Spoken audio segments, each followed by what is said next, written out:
episode of RatG TV with your hosts, Zeus and the Wellandwingnut. And they thought I was the crazy one.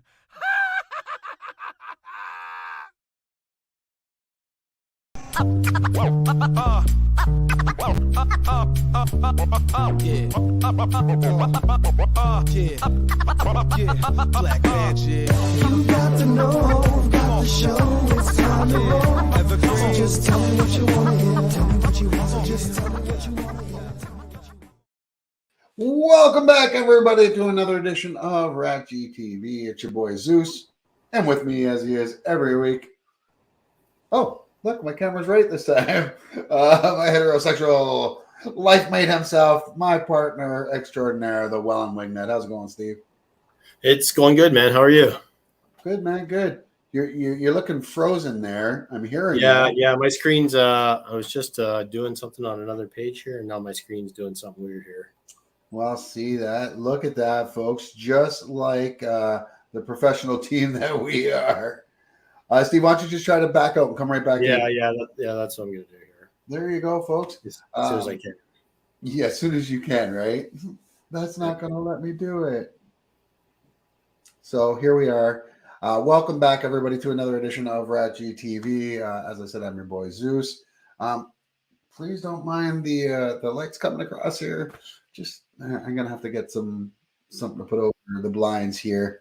But Steve is on his way back in, and today, ladies and gentlemen, in honor of Pride Month, Steve and I are ranking our top 5 favorite characters from the LGBTQ plus group. Hey, there he is. He's back. Welcome back, sir. Welcome back. How's it going, Will? Good to see you, buddy. Thank you for tuning in. We're wondering how this show is going to go off. We're wondering if we're going to piss off a lot of bro flakes this week, and personally, we really don't care. Well, that's actually kind of our hope this week. Yeah, it's Pride Month. Why not be prideful and throw out some support there to our allies, or we are their allies. I'm not sure how that goes, but we're pretty much cool with anybody as long as you're not a cannibal. And even if you're a cannibal, if you've got the right reason for it, just kidding. I'm just mostly kidding. But yeah, what was that? Did you hear that? Yeah, that was a chair. Sure, it was. Steve had beans this week. This week we are talking though about our favorite LGBTQ plus. Try this one more time here. You try this one more time as Steve tries to get his connection a little bit more fine, if you will. And he will be right back, I'm sure. Look at that frozen, nice little face right there. But Steve's got his top 5 list of his favorite characters from the community. I've got my top 5 as well. Why don't you give us yours throughout the show and let us know who you think. We got some great suggestions. I got Chad Golden saying Nathan Lane from The Birdcage. Love that character too. Robin Williams, great in that one. The scene where they're learning to walk like John Wayne. Walk like a man.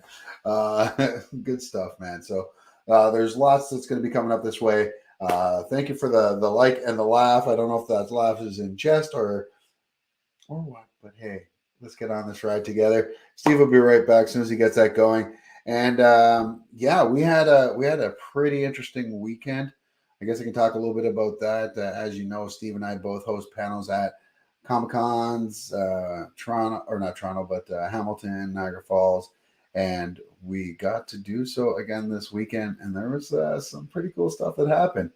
Steve and I both, there's me with Tom Arnold. I got to host his panel Friday night, which was pretty awesome. I also got to host the panel with the boys. That's Black Noir and Mother's Milk right there. A couple great guys. And of course, you can't meet the boys without taking the obligatory FU shot. Steve got to interview Tyler Main, and this one, oh my God, Steve was walking a very fine line. I thought Steve was going to get himself killed, honestly. Jack Tripper from Three's Company. Wait, no, he wasn't. I mean, Okay, yeah. I don't know. For half a second, I wasn't even thinking Jack Tripper. I was thinking Larry, and I'm like, wait, Larry was a complete opposite. No, but that was Jack's whole thing. So while we wait for Steve, I guess, do you guys want to hear a little bit from Steve's panel and how Steve almost got himself killed? So yeah, this happened. This is while I was talking to this big 6'9" guy that played Michael Myers and also played Sabretooth in the original X-Men movie. Yeah. Michael Myers was always Jesus. I'm a Jason guy. but Michael was always the one that I was afraid of the most.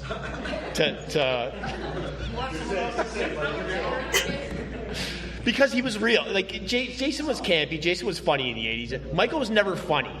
Michael was terrifying, and you really brought that brutality to the role. And like he's about to bring the brutality to this stage. You got a fucking death wish, don't you? Let's see if we can piss off the big guy. And you did. All right. And you did. All right. Well done, sir. Well done. Welcome back. Half Niagara Falls is, or 3/4 of Niagara Falls is better than no Niagara Falls. Yeah. What were you thinking there? Dude is 6'9", and you're saying everything you can to piss the big man off. Yeah, I thought, he had a wrestling background, and I watched a few interviews. I knew he was a really funny guy. So once I knew he was playing along, I really leaned into it. Yeah, like Now, was the post wrestling career? Did you have a plan? Was it always to try and go like to follow the Hulk Hogan and do movies like The Nanny or? All right, this is done. No. I heard you had a sense of humor. that's the one I thought you were gonna die. When he said, I thought you had a sense of humor. I'm like, oh shit. Did you hear me though? When you said, but I'm like, good save, buddy. Yeah, it was a good time. So I was just catching the people up on the weekend there. So of course you got to meet Tyler Main, and then I'm just running them down here. You got to meet this fine gentleman. Yeah, Marcus Nispel. He was the director of the Texas Chainsaw Massacre 2003 version. He didn't do the sequel. He also, I think it was 2006 Conan, the Conan the Barbarian movie, and the 2009. And the 2009 Friday the 13th movie. Nice. I like that Conan movie, honestly. And you didn't get to so you hosted his panel, and Andrew Bersher, this dude. Bernarski, yeah. Bernarski, who a lot of people remember from the program, if you're of our age. Or Hudson Hawk. Oh, yes, that's right. Butterfingers. Butterfinger, yeah. Okay, Yogi. I just can't. I'm sorry. I just can't. And what is it? Is it PTSD? Yes.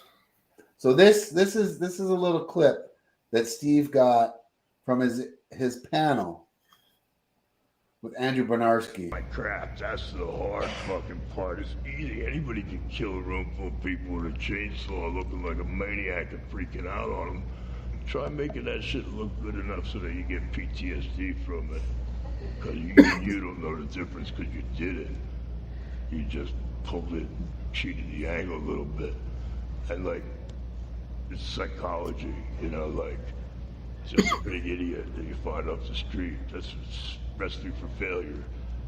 Covering the eyes so that they're black holes. They thought that was scary. They don't know shit about scary. I had to tell them it's about the eyes of a predator. You want to look in the eyes of a lion and talk some shit. I bet not a word comes out of your fucking mouth. You know what? You know what's scary? And scary is if you... That's what are you going to do? Doesn't matter if I have a paper bag on my head and a wet piece of spaghetti. If I'm chasing you and catch you, I'll beat you to death with it if that's what's going to happen. Was that the director trying to cut in there? Yes. Wow. What? Thank God that guy was there. Because do you think Andrew would have eaten you if he wasn't there? I made sure that he went to the green room and filled up before our panel for sure. Yeah, we've got some stories about him that we'll have to save for if we ever get a Patreon going. Because that is some members only stories that we got. Wow. Yeah. Aside from that, a great weekend though. You got to meet we both got to meet. Well, you got to meet the hacksmith. This isn't him. This is one of his proteges with a working lightsaber, a functional lightsaber. We've all seen the hacksmith videos. And here's another shot of it right there. Yeah, they wouldn't let us do it in the building. Which, I mean, makes sense. Yeah. And this is a little less impressive outdoors, but. And you and James after your panel, James. Yeah. He must have in shock that I'm actually, getting my picture taken with the future of Tony Stark. Well, I mean, you're not wrong. And I've been following him since he started, and I have I love his stuff, honestly. I got to do Michael Rosenbaum's panel. That was a lot of fun. Got to scratch that off the bucket list. In my opinion, the best Lex Luthor, and I'm not the only one. He just had James Gunn on his panel or on his podcast, the only podcast that James Gunn is doing. And James Gunn dropped a lot of bombshells about the DC universe moving forward.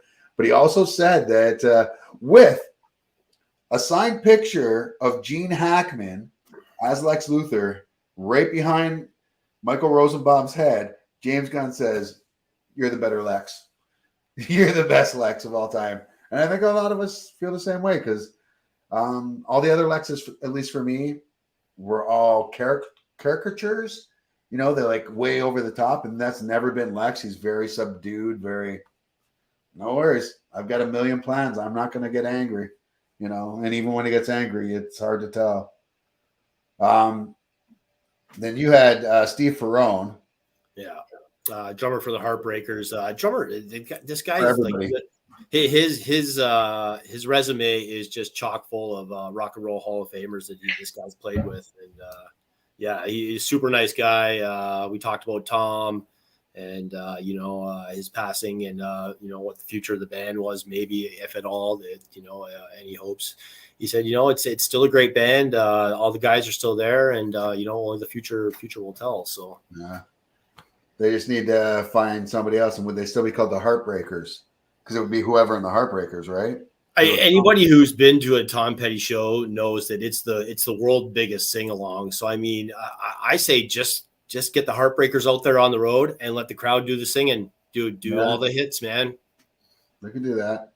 I like the idea of having a different singer in each city, almost too.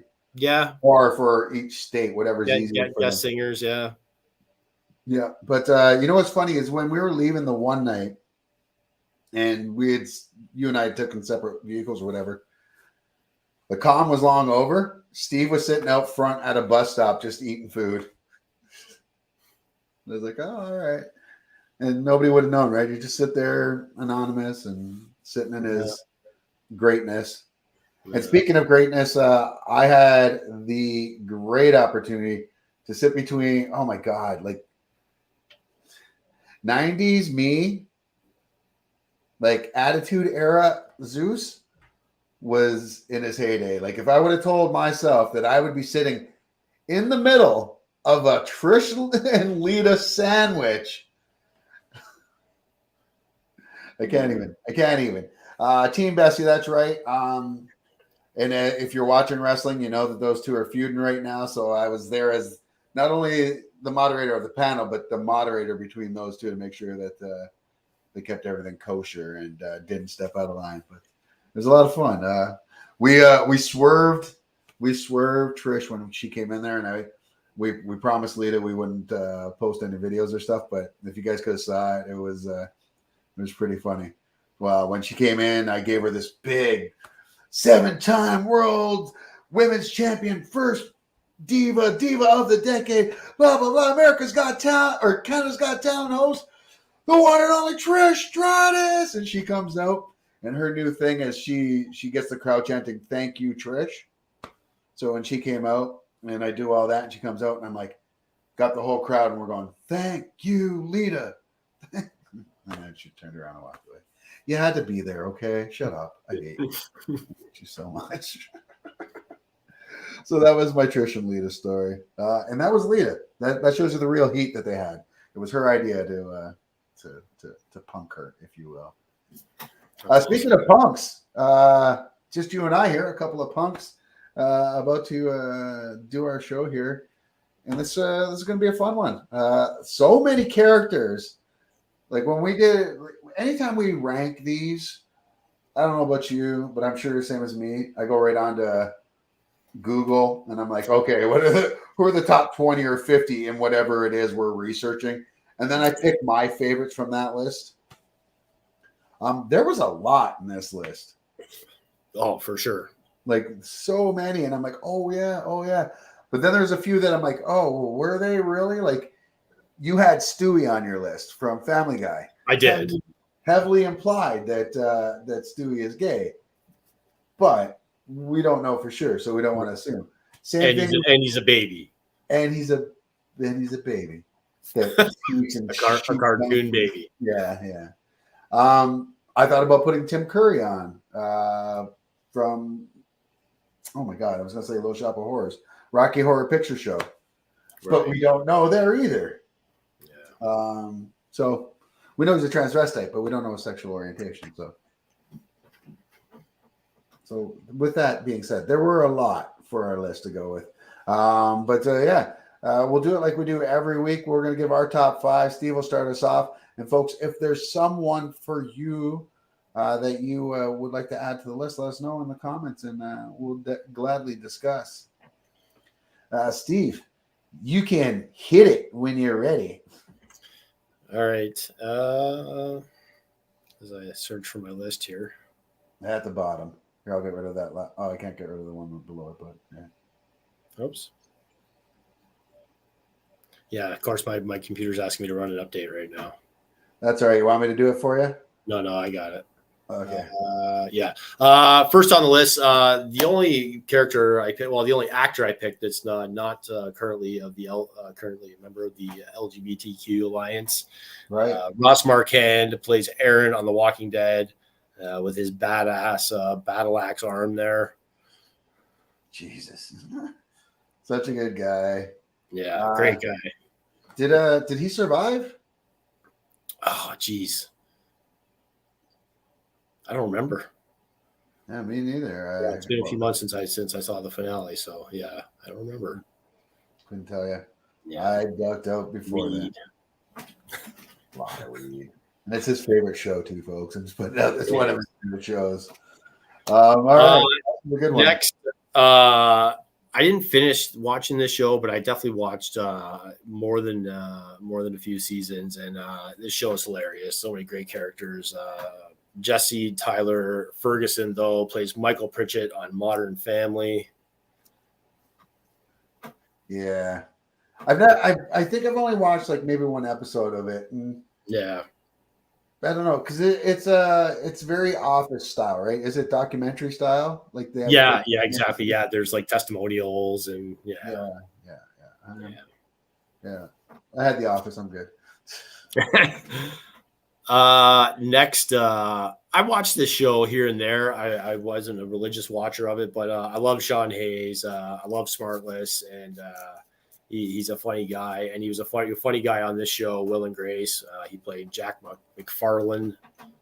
Yeah, he just won a Tony. I think he just won a Tony on Broadway. He did. Yeah, for oh geez, I don't know. Yeah, I can't remember what it was called. They talk about it every episode, though. Yeah. Oscar. Right. But because he made the joke during his acceptance speech. This is the first time an Oscar won a Tony. That's grade A level dad joke right there. Yeah. Did you skip one? I did skip one. Yeah. I had her on number 2 on my list. That's why. Well, perfect. Laverne Cox plays Sophie Brissett, one of my favorite characters on Orange is the New Black. Nice. Now, I've never watched this show. I think I watched the first episode, and I liked it. I don't know why I stopped watching it, but isn't Kate Mulgrew's character gay too on that show, The Russian? Yes. Yeah, Captain Janeway. She was great. She played herself on an episode of Curb Your Enthusiasm too. That was a really good episode. She did? Yeah. Nice. What's her name? Sorry? Or Laverne Cox. oh, nice.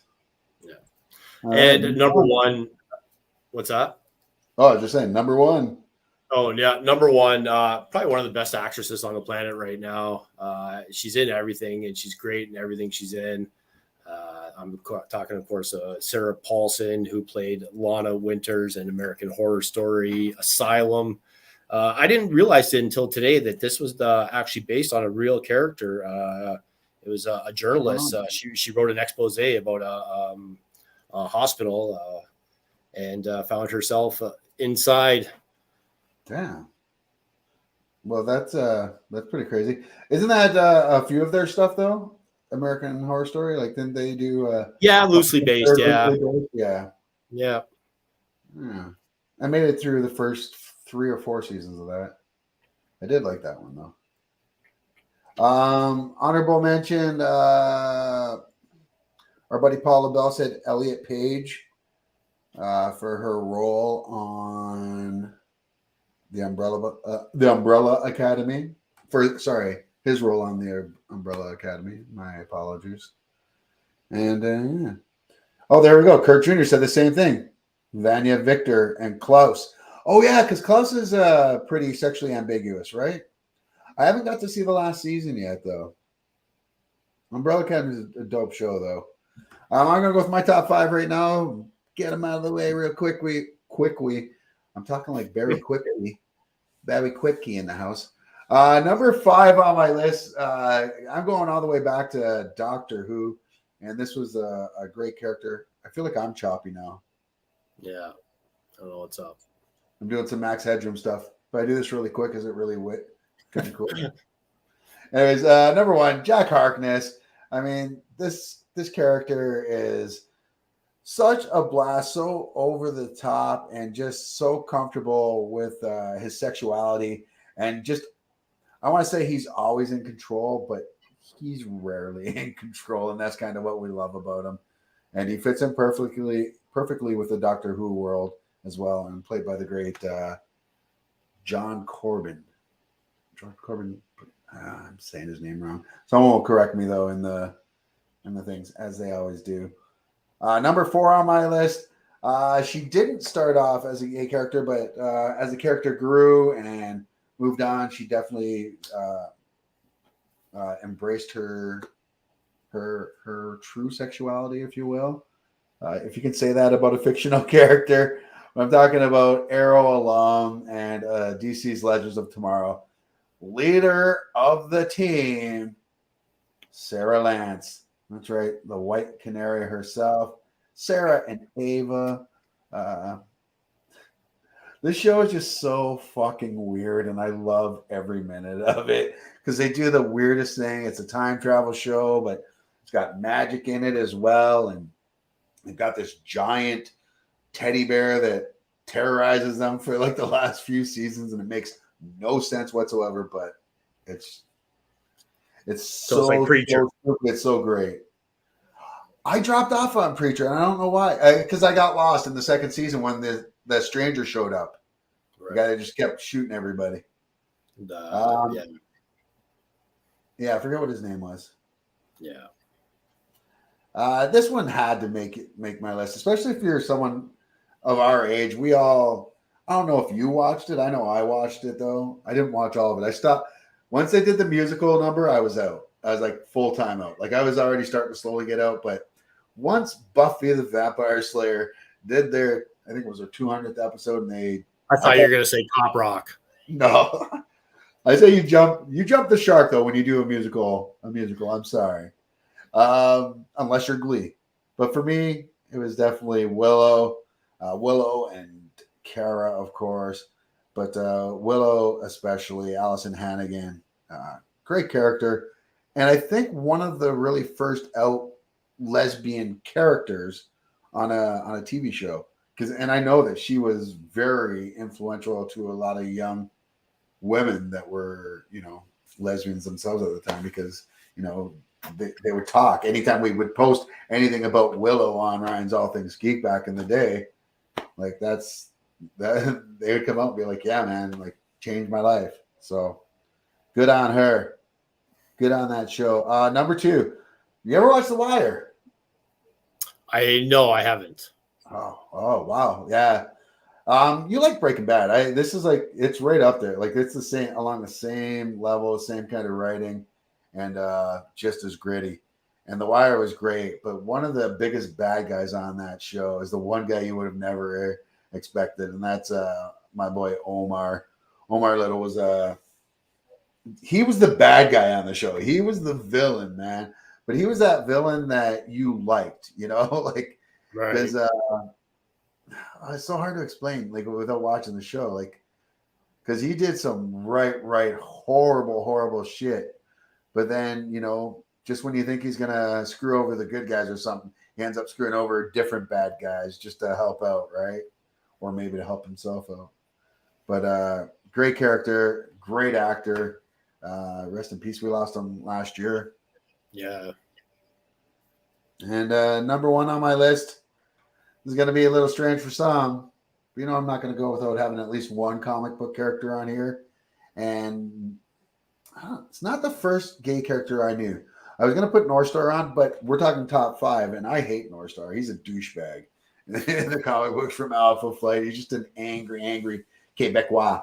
And no, I'm sorry. I like Quebecois. I just don't like angry people. And North Star is very angry.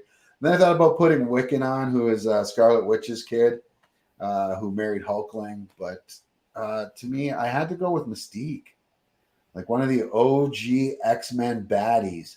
One of a member of the Brotherhood of Evil Mutants. Yes, she's not a man, but she was part of the Brotherhood.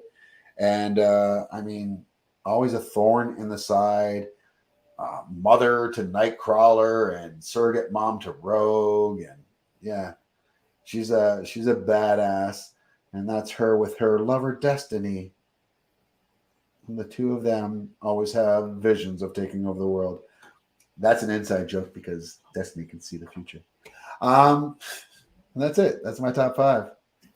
Lots more out there, you know. I thought about I almost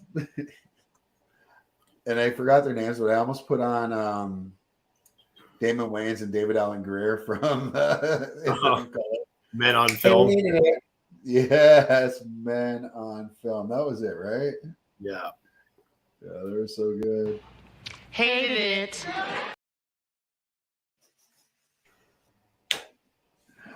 But looking back, it doesn't age as well as back then. I've been watching some in Living Color the last few months, and yeah, there's a lot of shit on there that wouldn't fly these days. Yo, man, Miss Swan was fucked. Miss Swanee was fucked. I watched that one, and I couldn't believe. I'm like, whoa. I'm like, yeah. Anyways, we live and we learn, folks. We live and we learn. On to a better place. So did we miss anyone? Let us know in the comments. We do have Steve's 5-second movie review coming up. You got, of course, a scary movie this week. I do. I went and saw the Stephen King movie based on his short story, The Boogeyman. Minus the. I hear it's I hear it's pretty scary, and we'll get to that in just a second. That's of course brought to us by DocNet each and every week. Steve's 5-second movie review. But before we do that, it's time to get to our first TikToker of the week, and I'm gonna save the quick one for last. Let's do this one's a little elongated, and this is. You know, what I love about the younger generation is that they really care about Gen X and they ask how we're doing. And sometimes, careful what you ask. Okay.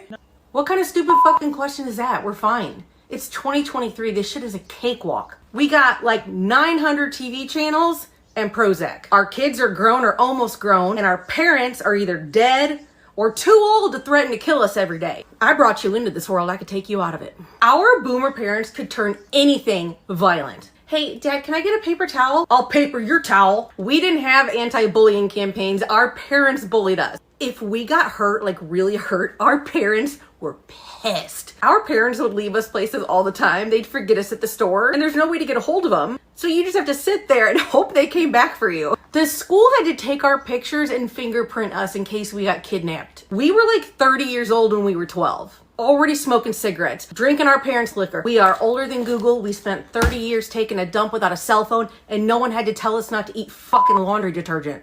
So yeah, I mean, we're okay. We're okay.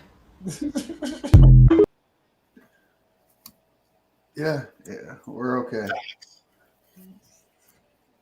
Yeah, she nailed it. That was pretty good. Yeah, I mean the Tide Pod things always kills me though, because I just remember so many douche baggy kids fucking huffing glue and shit when we were kids. So I mean, we had our stupid shit. I never huffed glue, believe it or not, with this brain. But yeah, just always seemed a little wrong to me, you know. Just like I don't think. Yeah, we just I don't know. There's the fact that like you said, the Tide Pod thing, and there. I saw the thing today. It was one of these things you can't buy in America because of safety, and it was lawn darts and an AR-15. Right. Yeah, I saw that. Yeah, I mean, bring back long darts. Bring back long. We can have our guns and lawn darts too. And bring back common sense, please. Jeez. Oh, the only kid that was ever threatened of getting hurt was the kid that played goalie. In lawn darts? Yeah. Yeah. Wait. Well, that was just a kid. Was I playing it wrong? You're playing it. Yeah. Lawn darts is the one where we kept telling you to go deep and we would pass it to you. Right. Kept saying you had holes in your hands until there actually were. Stupid. So stupid. All right. You know what, folks, before we move to our next segment, hey, it's summertime. You want to go on vacation. You want to do some nice things. You got to save some money. And you want to save some money. Best way you can save some money is to get a better internet connection than the one I've got going right now.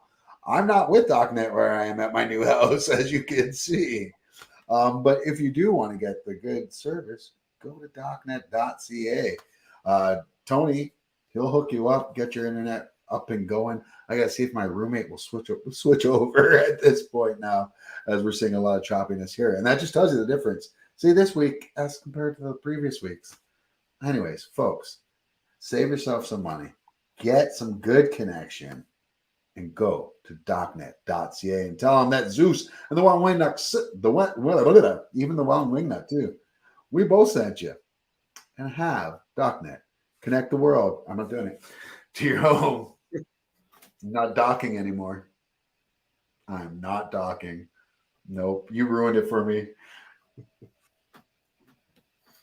Would you like to swing out a star? What a douchebag, you know?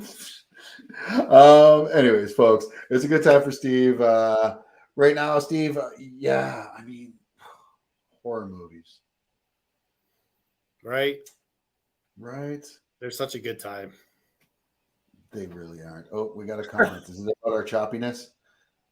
Both you deserve the best hopes and your dreams come true. Oh, why, thank you, Mac Chris. I appreciate that. Don't know who you are, but right back at you. Unless your dreams is like wearing our skin, you know. No, you wouldn't be the first. You wouldn't be the first to wish that, not to actually. I mean, Steve, is that you? All right. Well, with that in mind, I think it's a good time for us to get to Steve's 5 second movie review by Steve. I think I'm jazz handing. I don't know. I don't even know. It's okay. Good thing this whole thing is being recorded today, so we're going to replay it for you folks, and hopefully it won't be as choppy as shit. I'm wondering if that's the problem, though. And I also moved my camera bit rate up. That could be a problem. Just saying. Seems like I don't know what you're saying. Those sound like words. I don't know. Here, did that help at all? Or did I just freeze more? No, you're about the same. Oh, and look at that.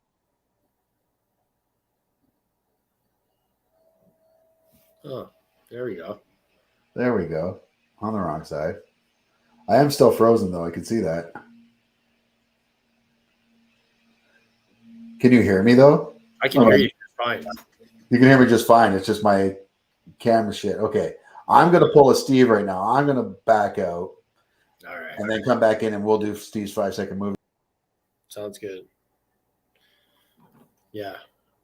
I wish I would have realized that this thing was asking me for an update before the show. I am also not with DocNet, as you can see. As I try to adjust my green screen here.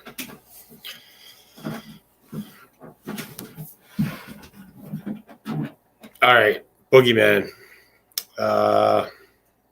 Stephen King short story. Movie came out a couple weeks ago. I'm not sure how much money it's made, but it's got to be making a killing because people have not stopped talking about it. I agree. I don't know what you're talking about, but I agree. Right. Oh, are you talking about your Boogeyman? Yeah. Ooh. All right, let's get to it, Boogeyman. All right. Whoops. Whoops. I'll let you handle it. No, I already moved it away. Okay. Well, folks, it's time. As you can see, we've got the best technology in the world by the way the show's going so far. I'm going to put 5 seconds on. We got to fire that producer. Oh, man. We got to fire that producer. 5 seconds are going to go on the board. Within those 5 seconds, Steve is going to give us his review of the movie Boogeyman. Steve, are you ready? I am ready. 5 seconds are on the board. You may begin now. Woogie boogie boogie boogie boogie boogie. Woogie boogie boogie boogie. Woogie boogie. Boogie boogie. Woogie. Boogie boogie.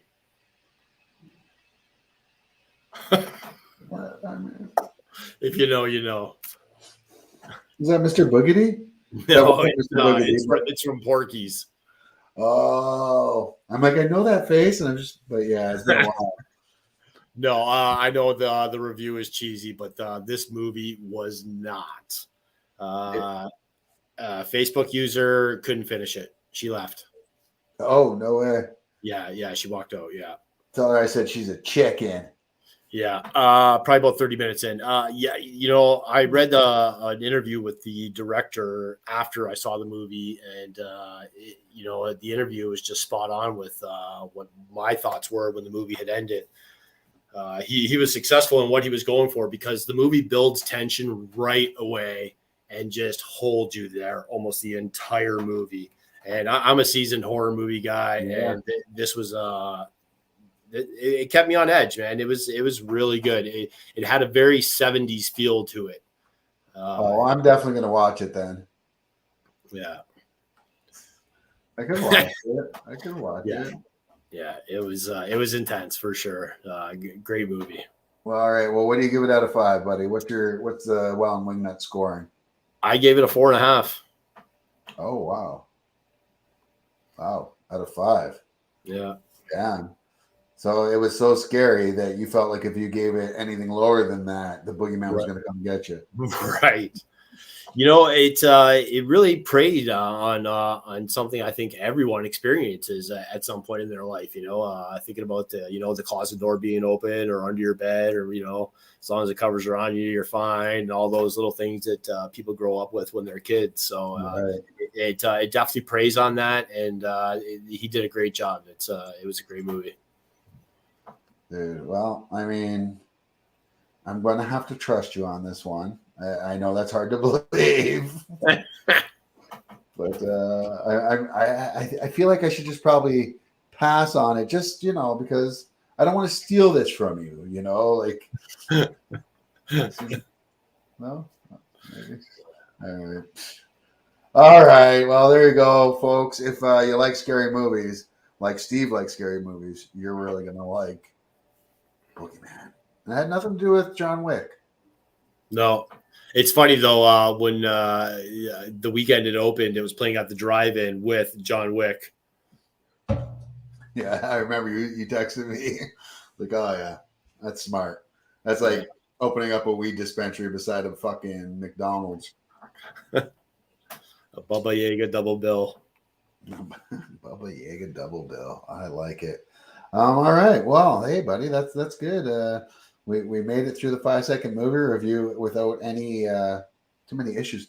Hey, when I was playing that video, was it messing up too? The TikTok video, or it seemed all right. Yeah. Okay. Cool. Just wanted to make sure. As long as you could see it well, that means it played well for everybody else. That's the way I'm going to look at it. And that's the way I'm going to look at this next video that we're going to play right now as we introduce This Week in Geek.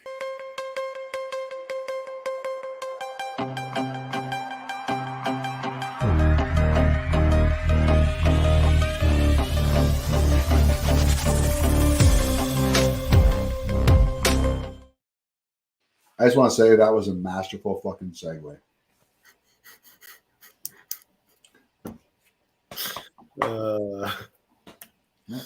Patted myself on the back with that one. All right. So if you've watched the show before, you know, once we hit the news, it's time for our dear old Grim Reaper buddy himself, the Wellandwingnut, to let us know which celebrities we've lost over the past week or so. Yeah, I'm going to let you talk about this first guy. Great life, though. 93 years old, Mr. John Romita Sr. Yeah, John Romita Sr., John Romita Jr. I mean, and he's created a who's who of characters. Robbie Robertson, who's known to most Spider-Man fans, is one of his allies at the Daily Bugle. He created Luke Cage, created Brother Voodoo, Bullseye, the Hobgoblin, the Kingpin. Oh my God, the Kingpin's family. I'm just going through a whole bunch here. Punisher, he created. He was a co-creator on Wolverine, the actual character of him. I mean, and he's been around forever, and every story out there from Marvel has got his fingerprints somehow on them. If he didn't write it, someone was heavily influenced by a story that he wrote, and they took parts of it to go there. So, and his son is a great artist as well. Not as good as his old man, but still good stuff. And yeah, lost a pretty big legend. Yeah, 93 though. So yeah, the guy lived. The guy lived, man. Yeah, he lived a good life. Yeah. Lost. This next one, you know, this stuff happens, man. One day, you know, you're just you're out for a bike ride, and you got to watch out for motorcycles, people, because we see these reported far too often. SUV pulled out in front of Treat Williams in Vermont last week. 71 years old. He was airlifted to Albany Medical Center, where he was pronounced dead on arrival. That's too bad, man. I mean, yeah, I'll always remember him for Dead Heat. I love this movie so much, man. Him and Joe Piscopo and Vincent Price's last on-screen role. You're the one that liked that movie. You're the major reason why Joe Piscopo even had a career. We all thought after Johnny Dangerously he was done, but you got a couple more movies because Steve kept buying them at the old Blockbuster. That's fair. And this next one, this was a tough one. Yeah, 81 years old, legend, the Iron Sheik, born Hussein Khosrow Ali Vaziri. The guy left his imprint for sure on the world of wrestling and the world of social media. Right. Well, I heard once he died, he actually sent a tweet from heaven that said, "Fuck the afterlife, and especially fuck the Hulk Hogan." Yeah. Seems right. Seems right. Yeah, he'll be missed. He was a great wrestler who basically spent the later half of his years in Canada. I mean, was about as Canadian as they come. So, I mean, yeah, a great. And when you think of 80s wrestling heels, like bad guys, it was him and Piper. Yeah, we got to see the Sheik wrestle front row. Yeah, man, with Volkov. Yeah. Who did they take on? Do you even remember? I can't remember. No, I do remember standing for the Russian and Iranian national anthems, though. Yeah, that was rough. Good times, though. Good times. Yeah, so he'll definitely be missed, and man, I'm sure there's a. Let's say you and I both believe in heaven and hell, which neither one of us really do, but let's pretend we do. Where's Sheiky, baby? Where would Sheiky be? Somewhere in between. Philadelphia? Yeah. Yeah. All right. Okay, so let's move on to some news then. We're going from some sad news to kind of sadder news, I guess. Not really, but The Flash opened this weekend, and I got to see the pre-screening of it a few weeks ago. They added some more stuff. Folks, I'm gonna mention it just came out now, but I'm gonna mention a spoiler. So if you're listening to the podcast or if you're watching this later, fast forward through this part about 10 seconds. At the end of the movie, they give us George Clooney back as fucking Batman. They fucking brought Clooney back at the end of this fucking movie. He had broke the universe so bad that it started off with Ben Affleck, broke into Michael Keaton, and finished with George fucking Clooney. The movie was a lot of fun. Anyone who saw my review of it, you saw that I said it was a lot of fun. I also said it wasn't the best superhero movie out there. I think I gave it a 7 out of 10. But it's a decent movie, and it's definitely a movie. If you're going to watch it, this is what I love about superhero movies. They're made for movie theaters. Like, if you're going to watch a movie in the theater, that's the one I'm going to watch. I want to watch. Like, all the really big Oscar winners that are heavy drama pieces, I'd rather watch those on my TV in my home and, where I could pause it when I need to. But this, it was just all nonstop action. It was a lot of fun. But despite all of that, both The Flash and Elemental that came out this week, both reportedly underperforming. Elemental is only projected to make an opening box office weekend of under 30 million. Wow. The Flash, it made 11.8 on its opening night. The Flash made 9.7 on its opening night, which is a lot of money. Don't get me wrong, but it's only projected to make $60 million by Sunday. Just to put that in context, Man of Steel opening night, $56 million. Over the weekend, $128 million. I get that was before COVID and before the onslaught of superhero fatigue, but still, given all that, man, I think Keaton's thinking, glad I took that money up front. Just saying, I'm sure he is. And it's so weird that they didn't wait to see how this movie performed at all. And James Gunn has already named Andy Muschietti as the director of the new Batman Brave and the Bold in the James Gunn universe. Muschietti is the one who directed this Flashpoint movie. So, I mean, I like the movie. There's some really, really questionable stuff. There was some stuff that Logan and I finished watching. We're like, oh, the special effects are off a little bit just because we saw the pre-screening and they'll fix that up in post. From what we hear, they didn't. The opening sequence of this movie is, people hated it, and Logan and I laughed our asses off. But it looks so fucking phony. Like it looks. Oh my god! Remember Beowulf? Yeah. It looks like that. Like just a step above The Rock and fucking the Scorpion King. Oh god. Yeah. Okay. I'm gonna say another spoiler here, just about the opening sequence. 5, 4, 3, 2, 1. The opening sequence, Barry, like there's this explosion happening, and the Justice League calls Barry because he's the only one that's available, basically. And he goes to this hospital that's exploding. And did you ever see the X-Men movie where Quicksilver runs around and saves everybody in the building and like as it's exploding? Same sort of thing, except for on a larger scale and more people. But it was babies. It was babies, and he throws them all out the fucking window and stuff. And there's one baby that looks like it's about to go through fire, and there's a microwave going past, so he sticks the baby in a microwave and closes it.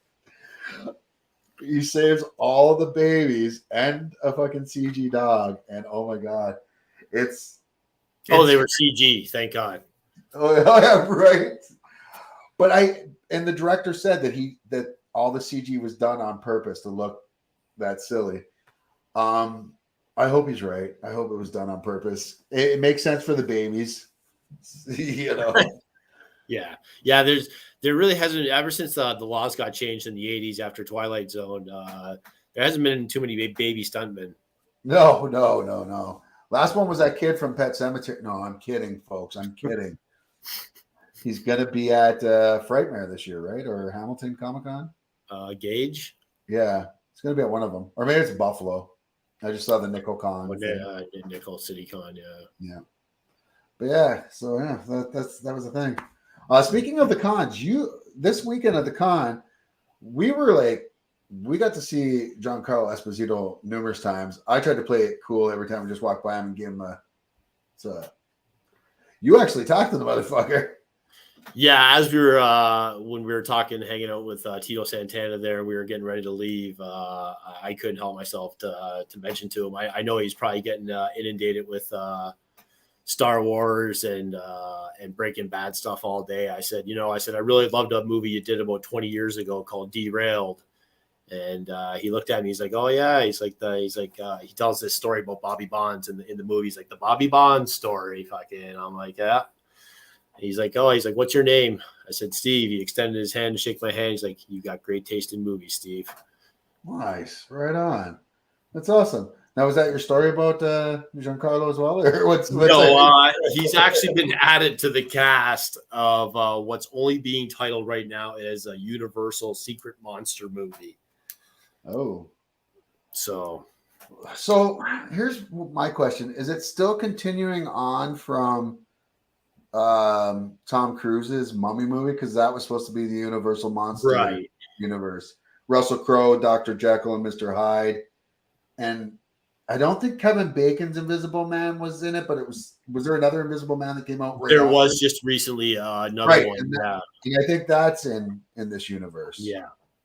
And they want to include the creature from the Black Lagoon. And if it's Giancarlo, that's racist as fuck. I mean, he's a great character actor. I think he could pull it off. Yeah. So I know you don't watch the CW shows. You're not a big fan of the teeny fucking superhero stuff like Arrow, Flash, and Supergirl and that. I like them, obviously, just because my affinity for superheroes and all things comic books.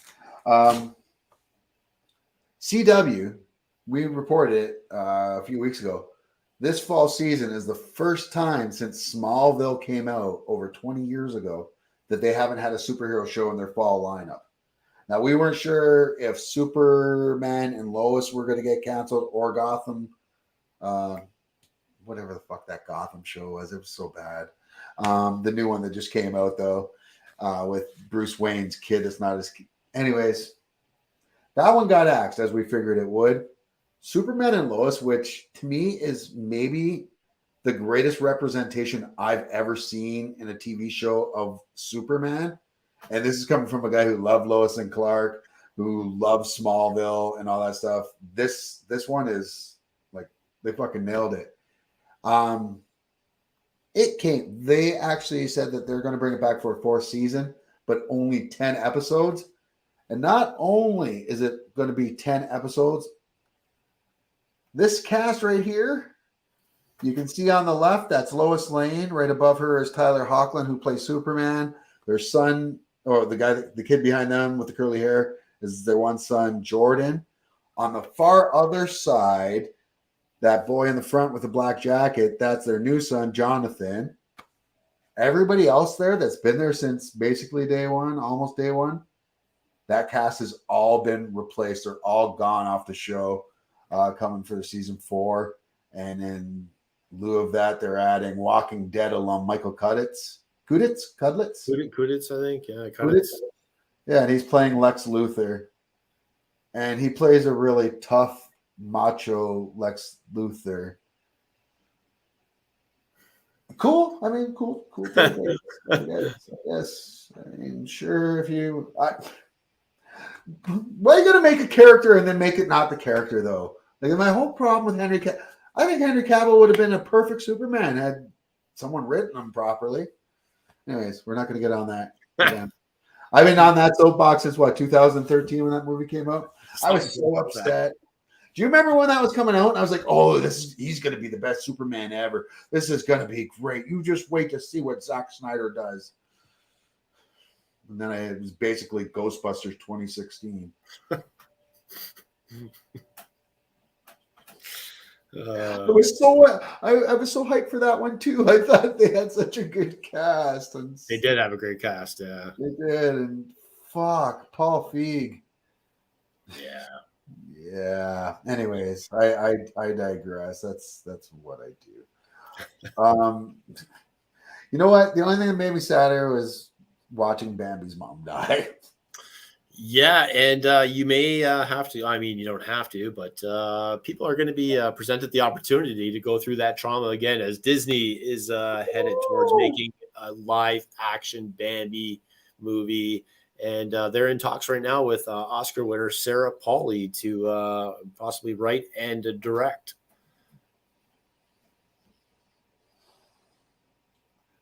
As a Gen Xer, I think it's very safe to assume that every Gen Xer, our first childhood trauma was watching that fucking Mama Bambi die. Yeah. Damn you, Disney. When did you watch the remake of The Lion King? Did they show Mufasa get trampled? I did not. I didn't see the original, so I thought I might be lost. Oh, no, you wouldn't. You would. I just don't know if I can go through this trauma again. I'm not gonna lie. That's fair. Well, that's what I do. I'm fair. I don't know how to segue into this one, but people are stupid. Spider-Man Across the Spider-Verse has now been banned in the United Emirates, I should say, Saudi Arabia and Middle East due to trans flag that briefly appears in the film. I've seen Across the Spider-Verse 3 times.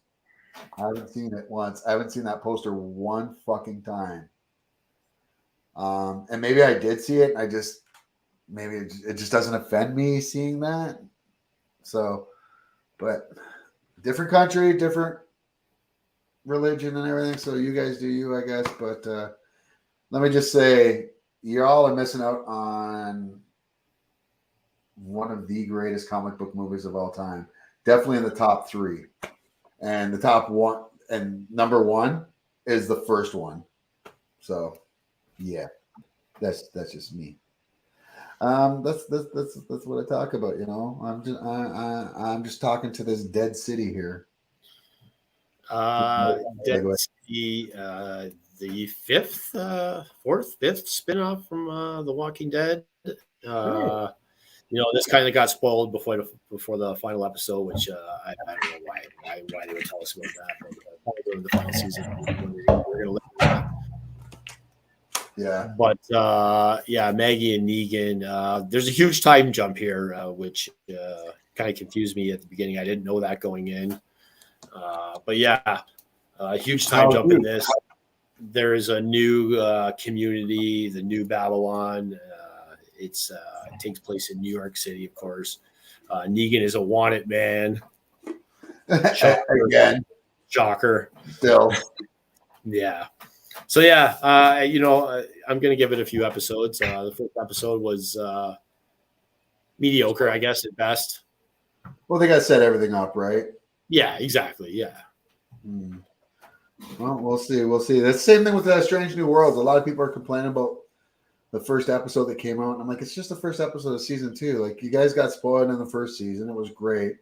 And you're expecting a great first episode. And sure, so was I. But it was good. I hate that people will get to the point where if something's good, it's not good enough. Like, it's got to be great now. So, but you know what? That's those people. Those are the people that won't even be happy if this comes true. And that's that rumors are circulating that Universal has given up the rights, or not given up the rights, but just lost the rights to the Incredible Hulk, as they had a deal that was a 15-year deal that started off with the Ed Norton Incredible Hulk movie. And that came out 15 years ago this month. So there's a lot of chatter, a lot of rumors. I don't know if it's true or not yet. We will find out soon enough. I'm hoping it's true, just because it would open up so much to have the Hulk back and have him have a Hulk solo movie. And if I could somehow to get a Hulk movie versus Wolverine, Wolverine's first appearance ever was in a Hulk comic. And if I can get that, oh man. But please not Hugh Jackman. Just give us the Deadpool movie with him and then have him move along. Poor Hugh. Poor Hugh. Completely frozen here. Yeah, well, or you're really slow on my side. You know what I'm thinking it might be? Is because I'm recording for your end. And I'm wondering if that's what's kind of screwing us up. Yeah, I don't know. We won't do that next time. Yeah, we could try that. Yeah, we'll try not to do that next time. And sorry about that, folks. But we'll keep going on with the show right here and hopefully just upload. Yeah, the audio is fine. Yeah, audio's great. It's as good as the Texas Chainsaw Massacre. Is that what I see there? Yeah. This game is scheduled to come out in August. A game, but you can pre-order it now. It's going to be on, obviously, play the new PlayStation, Xbox, all those systems. Right. It's $39.99 at launch. So here's my question: the last few of these that have come out that we were kind of excited for kind of fell a little flat, right? Like the Friday the 13th game was. There was a lot of issues for sure. It was a fun game. It definitely had potential. Evil Dead game, I was definitely disappointed with. I've got it downloaded and I still haven't played it yet. I haven't even turned it on. Not once. Which, I mean, says a lot. Talking about saying a lot, here's something I would never have thought I'd hear. Chuck Norris wants to do a sequel to one of his movies. And it's Sidekicks. I mean, this seems wrong to me because Jonathan Brandis was his name, I believe? I'm not sure. Yeah, Jonathan Brandis definitely was his name. That was the actor, his sidekick. He died like a long, long time ago. He died in 2003, which... I was going to say not that long ago. That's still 20 years ago. He was found hung in a hallway of his Los Angeles apartment. And I don't know, man. This just seems bad taste. But is it any more bad taste than the Fast and the Furious still going on with Paul Walker? But yeah, I don't know. Chuck? Well, we'll have to wait and see, I guess. Maybe try to cash in on the Cobra Kai fame here. Yeah, right? Yeah. Well, just do a Walker Texas Ranger movie or show up on the new show. There you go. Yeah, you'd be like Walker's dad. I don't know. Zazie Beetz, which is not the name of fucking Walkman, says she's not returning as Domino in Deadpool 3. She was good. She was good in Deadpool. Her I don't think it was anything that blew me away or anything, but I don't think the script gave her much to, blow anyone away with. So, and plus, this Deadpool 3 basically is a Fox Multiverse of Madness movie where all the X-Men are going to show up at some point and end up in the MCU somehow, or they'll meet their counterparts. Ooh, that'd be cool. If they were to show in Deadpool 3, where they got Wolverine, they got Hugh Jackman back, and Patrick Stewart supposedly coming back, and James Marsden, and even Famke Janssen, and Serena McKellen, and even Michael Fassbender and McAvoy back. I mean, it would be great if that universe just kind of dies at the end of it, but as they die, they introduce the new X-Men. Yeah. I'm just geeking out just a little bit as we talk about this. One more geek out thing, and that is Secret Invasion comes out soon. We've got the release dates of each episode. Episode 1 coming out on the 21st, episode 2 the 28th, July 5th for the 3rd, July 12th for episode 4, July 19th for episode 5, and the 6th and ultimate episode will be on the 26th. So I was going to be Scrolls afoot. It's getting some really bad reviews, early reviews on Rotten Tomatoes as well from the critics. I did have another story that I forgot to. I forgot to grab the pick for. I got it now though. Pat Sajak. Oh yeah, retired. Yeah, Pat Sajak retired after 41 years on Wheel of Fortune. Nice. Now, does that mean that Vanna White has to retire as well? I don't know. Pressure on her, right? What's that? That would put the pressure on her, right? Definitely, for sure. I don't know. I was wondering, who do you think? Who do you see as the next host of Wheel of Fortune? Jason Lee. Jason Lee from They Call Me Earl. Yeah. What? Remember at the end of the one Clerks movie, he becomes a fucking talk show host. Yeah. I think it's even like a Wheel of Fortune type show. So I don't know. I don't even know why that popped in my head, but I think he would actually be really good at it. That'd be funny. Yeah. Or Eric Estrada. We'll ask him at Hamilton Comic Con. We will. We'll do that for you, folks. That's Estrada what or nada. And last thing, I guess it's not really a story. I watched Distraction 2. Steve didn't, so I'm not going to spoil it for you. Yeah, I'm gonna watch it tonight. I'm gonna watch it another time because I didn't give it my full attention. Well, I did, but I was playing video games to start, and normally I can do both. But Extraction is one of those movies where you just can't stop watching, just like the first movie. It's just the longest action sequences in the world. So, yeah, that's it, folks. Well, that's all I got. You got anything, buddy? No, man. I'm just gonna kick back and cool off. Stay frozen. As we do here. I don't even know if you're doing anything, waving. You just look frozen right there. Yeah, I know. But I can hear you. Can you see me or am I frozen on your end? Yeah, you're frozen. We're both frozen. Right on. Best show ever. Best episode ever. Well, folks, we're going to go and we'll try to work the bugs out for next time. I'll make sure that recording is turned off. And the recording is actually, it stopped recording on its own somehow. So should be better, but it's not. Anyways, folks, hope you had a good time. We will see you next week. Same bad time, same bad channel. For the Wellandwingnut, your boy Zeus.